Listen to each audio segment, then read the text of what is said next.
Assalamualaikum warahmatullahi wabarakatuh. Perkenalkan, nama saya Cintet Edi, nomor induk mahasiswa 22811307770, dosen pembimbing Bapak Basyiran MA.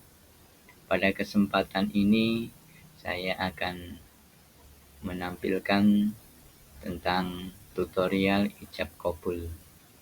Tetapi sebelumnya akan saya terangkan tentang ijab qabul dari segi 4 madhab. Ijab qabul merupakan rukun nikah yang disepakati oleh keempat madhab, yaitu Hanafi, Maliki, Syafi'i, dan Hambali.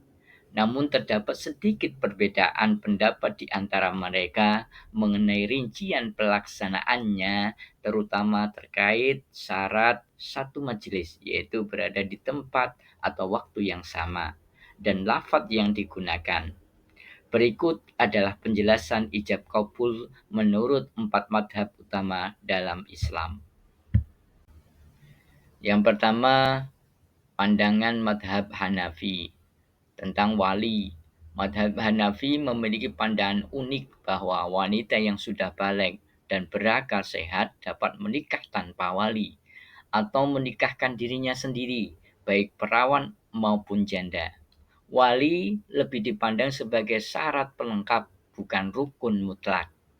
Untuk lafaz, memperbolehkan penggunaan lafaz apapun, termasuk bahasa daerah, selama maknanya dipahami dengan jelas oleh kedua belah pihak dan para saksi.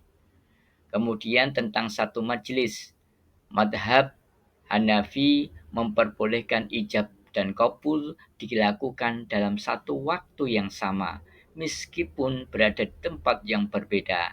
Misalnya melalui telepon atau telekonferensi, asalkan kesinambungan maknanya terjaga. Karena esensi akad adalah kerelaan yang terungkap. Yang kedua, menurut pandangan madhab Maliki, madhab Maliki mewajibkan kehadiran wali sebagai rukun nikah yang tidak bisa diabaikan.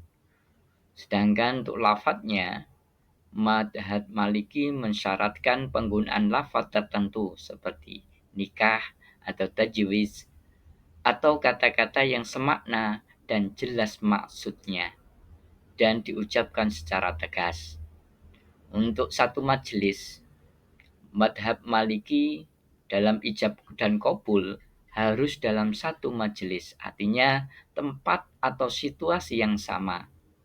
Namun mereka memperbolehkan adanya jeda waktu antara ijab dan qabul, asalkan rentang waktunya tidak terlalu lama dan dianggap masih dalam satu rangkaian akad.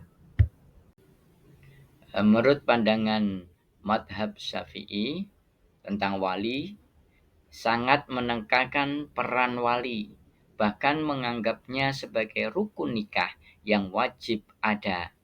Wanita tidak bisa menikahkan dirinya sendiri.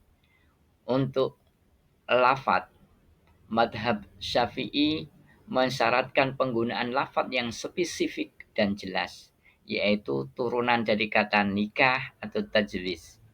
Untuk satu majelis, madhab Syafi'i dalam ijab dan qabul harus bersambungan dan diucapkan dalam satu majelis yang dihadiri oleh mempelai pria, wanita, dan 2 orang saksi.